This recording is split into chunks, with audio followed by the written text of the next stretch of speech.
With interest rates having risen to about 7%, while many of the areas of our region are still very strong sellers markets, there are a number of areas that are a bit weaker, seeing as many as 40 to 50% of all homes sell for less than list price.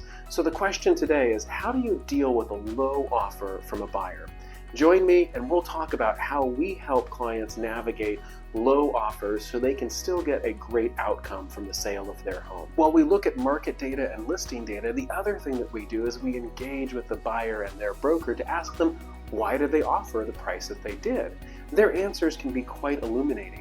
Sometimes they'll provide us with market data that justify why, at least in their minds, justify why they've offered the price that they have. Many times what we'll find out is this is all they can afford, or they need a certain level of contribution to closing costs just to be able to have the right down payment.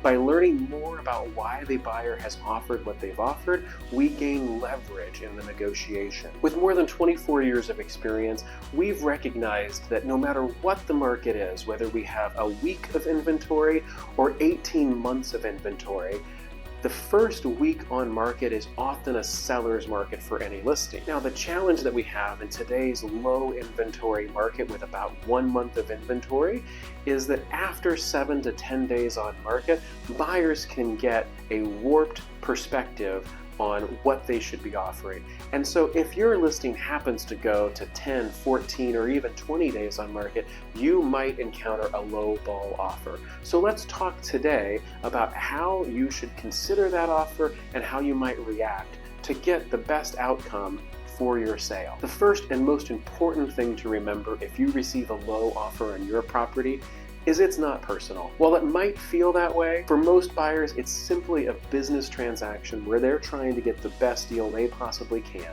much like you might if you were in the buyer's shoes. Next, now that we're focused on the business side of the transaction, we're going to want to look at data with you. And this data is going to take two different forms. The first one is, what has the listing told us during its time on market? What's the market feedback? What have brokers and buyers been saying about the property and its perceived value in the market? That will help us better gauge if there's going to be a next best alternative offer coming down the line, or we should focus on negotiations with this buyer. The next layer of data that we want to look at, it goes beyond the listing and looks at the overall market. Since we've come to market, what other listings have come to market that are our current competitors? What listings have gone off market, have received a contract? And why did they go off market before we did, right? And finally, what other properties might have closed their sales that were previously pending, and what can that data tell us about how we should negotiate with this existing buyer? Finally, after we've looked at market data, we've asked why, 99% of the time we're going to want to make a counteroffer to that buyer. It's almost always worth it, especially if we can find terms that work for you and create a successful transaction for you if the buyer accepts it. Now, one of the ways that we have great success in making counteroffers is by justifying them, showing the buyer the actual market data that supports the price that you would like them to pay for your home, moving the transaction from the emotional, please take my offer, to the rational with, please take my offer because this is why, and this is why it's a good deal for you. It dramatically increases the success that your counteroffer will be accepted.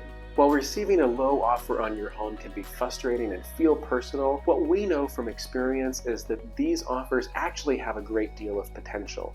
Many low offers that we negotiate come to successful conclusions for our sellers because we approach them from rational, non-emotional perspectives based in numbers and market data, and based in understanding what the buyer needs to successfully close this transaction, while also ensuring that you get exactly what you want.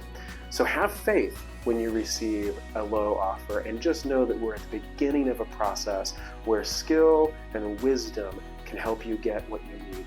Thanks for watching. If you have questions, please feel free to give us a call, shoot us an email. We'd love to talk with you about how we can help you with successful negotiation strategy during your sale.